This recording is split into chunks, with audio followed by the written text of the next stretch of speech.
Alright guys, today I've got my usual state of the game recap video. This was a shorter one today, but the devs did confirm some changes that they're looking into for Title Update 9.1 and the bigger update coming soon, which is Title Update 10. And this will include a lot of NPC changes. With that said, drop a like down below if you enjoyed this one, and let's begin. So as usual, I've got all of my bullet points here and we're going to go through everything and I'll give you my feedback on the stuff that I think is important to talk about. So today it was Hamish and Chris Gansler. They said this will be a short state of the game because I believe next week there's going to be more, but they still want to do the show and say something rather than kind of have this void of nothing when people start saying, hey, there's nothing coming to the game, the devs aren't even doing shit at the games anymore. They'd rather come out and actually talk about stuff, even if it's not a whole lot that they've got to talk about.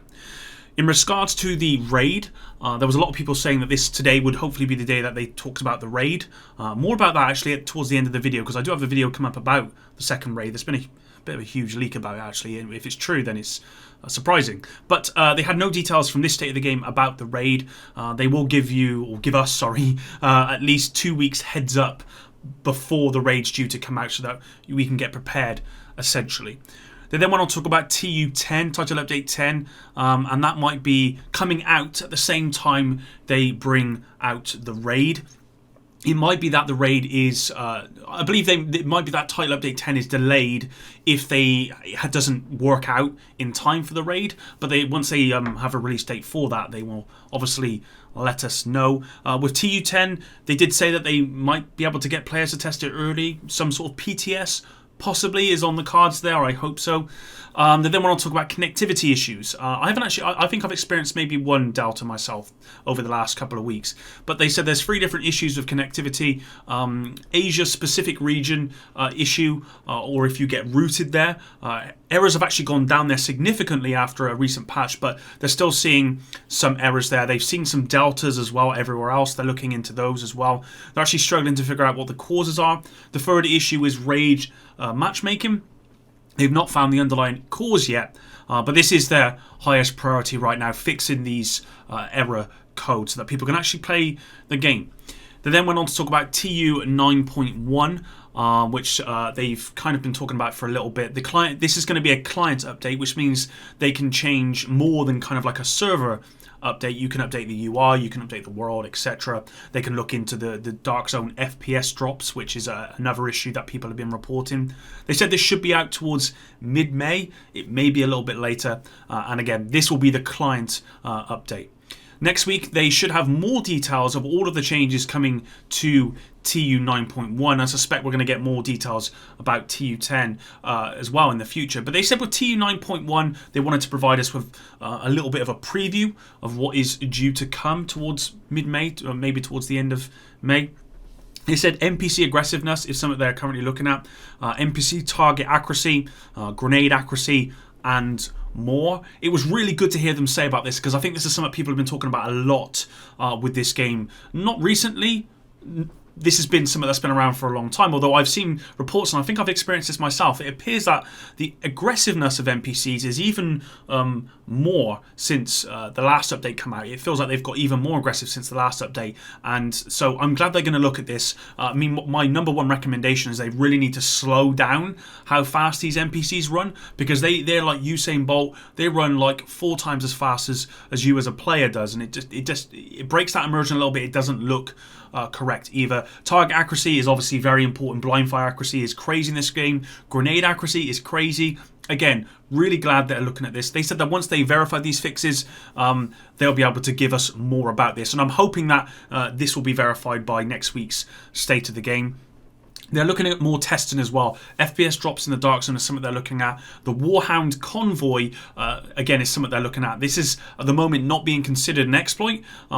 Basically, they just said it's tuned to be too generous, and this is being looked at as well for a fix with TU9.1. They said they want to give insight on bug fixes, etc. The client update will need more work, and the normal maintenance next Tuesday will go ahead if they have something they want to fix in the meantime. They said that the next state of the game should be able to give us an exact date for TU 9.1. They then went on to reiterate about the Warhound, and what they said is that they're not looking to adjust the actual experience of the Warhound, which kind of contradicts what they said before, but they're actually looking to change the spawning. What I think is going to happen is they are going to adjust down the XP because it is, from their point of view, it is too much for the type of activity it is. But they're also going to change how the spawning works as well, so that it's not as lucrative as it is right now. They then went on to confirm that if you log in before May 5th, you can still get the backpack trophy. I think it's soda. I don't actually think I've got it, to be honest, guys, for whatever reason. They then went on to discuss the league, with the first event being in New York. Just to clarify, you have 2 weeks to obtain the 60 stages. Whatever you do 1 week for the first week in stages rolls over to the second week. So you only need to do 30 stages each week to actually get the trophy. They then just briefly started talking about the exotic cash and having the chase to get it. What I was thinking when I saw this was I'd like to see this cash be used in other places, and I might talk about this in a future video. They said one change might have gone unnoticed. You can do all the control points and bounties on story mode for the new manhunt, but the manhunt bounty itself will be on challenging. So if you want to get through that stuff quickly, you can do all that stuff on story mode, and then the actual bounty itself, the main manhunt bounty, will be challenging. PvP question came up. They said there are changes coming with Title Update 10, but these are going to be discussed at a later date. They'll have other people on to talk about those changes and what they're looking at doing with that. That's good to hear. They did talk about this, I think, in last week's State of the Game. They said that PvP was something they are going to look at. I just hope there are some significant changes to PvP, because I actually like PvP in the Division 1. I actually enjoyed it a lot. And for the Division 2 at one point, I actually didn't mind it, but now I really don't like it at all. So if we can get back what we had in the Division 1, or some semblance of that, resemblance of that, that would be really good.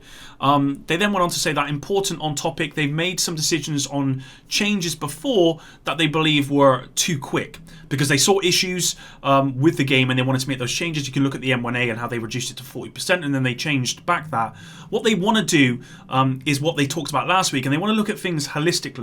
Make sure that any further changes they make are properly tested, not just for PvP, but if PvE, but if they're making changes in PvE, how that might impact PvP and whether they need to do them separately, which is something they can do, by the way, and make sure that doesn't happen again.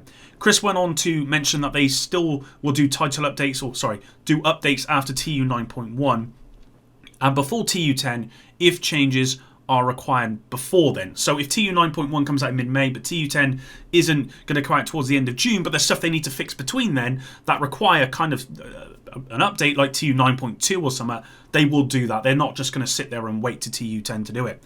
Chris said about a PTS, they went back to that question, which is something they are looking into at the moment. They said that if this is something they weren't considering, they would just flat out say we're not doing it. But there's something they're looking into because, they know that players believe they can find these bugs earlier, and from previous PTSs, that has been the case.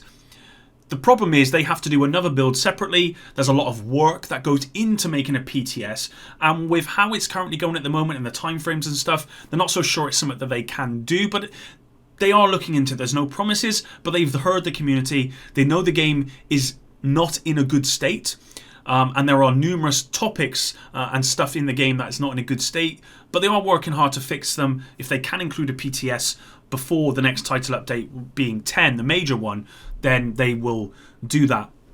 The question came up about ETF. They said that it's been very good in the past. Actually, the ETF in the Division 1, I think, was did very good job.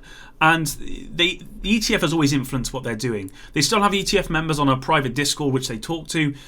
They said it's currently impossible in person to actually do the ETF due to world events, but possibly they might consider a digital format. They've always said, though, that the ETF, they've seen feedback from the community as being very exclusive, and people would rather just have the whole community provide them with feedback and look at that rather than look at a few exclusive people's points of view.